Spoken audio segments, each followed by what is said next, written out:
So Penny, you know that each year our most popular blog is the summer reading blog. People want to learn what we're reading. They ask us questions about what we're reading. So I want to know what you're reading this summer. Sure. Well, I've really been enjoying reading a book about quitting. The subtitle is The Myth of Perseverance. It's by Julia Keller, and she really gives you a point of view to think about how we have a bias toward perseverance or stick to itness. And she frames it like startups who try to pivot or fail fast. And you can really think a different perspective about not continuing to do something that isn't serving its purpose anymore. How about you? What have you enjoyed reading? Well, I think that many people know that we're fans of Melody Warnick, and her latest book is If You Could Live Anywhere. I'm really enjoying that. It is a book about digital nomads, but what I take away from it is how communities can attract digital nomads and remote workers.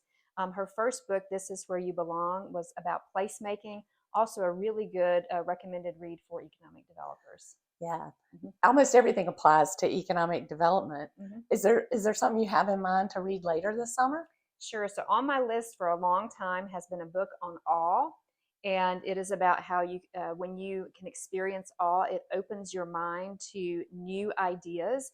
And so I'm really excited about it. I heard an interview on a podcast about the book, and so it's been on hold for a while at the library. I'm hoping I can get it soon, and it'll be a good summer read. I'm also reading Barbara Kingsolver's new book, Demon Copperhead, which just won a Pulitzer.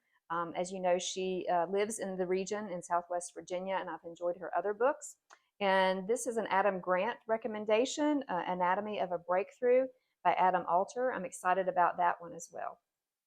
Those sound great. So tell me what you got on your list to Well, read I've this got one summer. I'm saving for vacation called All the Beauty in the World. It's sort of a memoir. It's by Patrick Bringley, and he worked in the Metropolitan Museum of Art in New York. And so it sort of gives you behind the scenes glimpse for people who spent 8 or 10 hours a day inside a museum, but also some of the provenance and just being around all that magnificent material at the Met. And I'm also looking forward to last year's Pulitzer Prize for Fiction winner, which is called The Netanyahus, and it's by Joshua Cohen.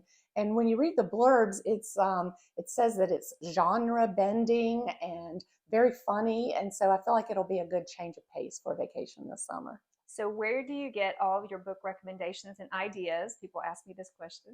I get some of them from you, but I'm also in one long-standing book club with a lot of women who are very different from me. They most of them went to business school and they have just really different jobs, and so I like to get recommendations from people I admire, but people who are different from me, because I think we all kind of tend to get in a groove with what we're comfortable with and what we like, and so I like different things.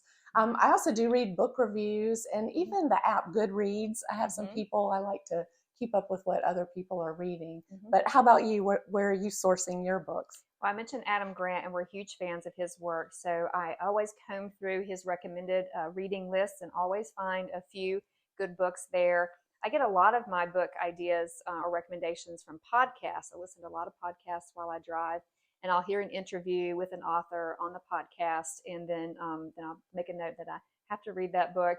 And of course, I love to ask you what you're reading and other colleagues as well.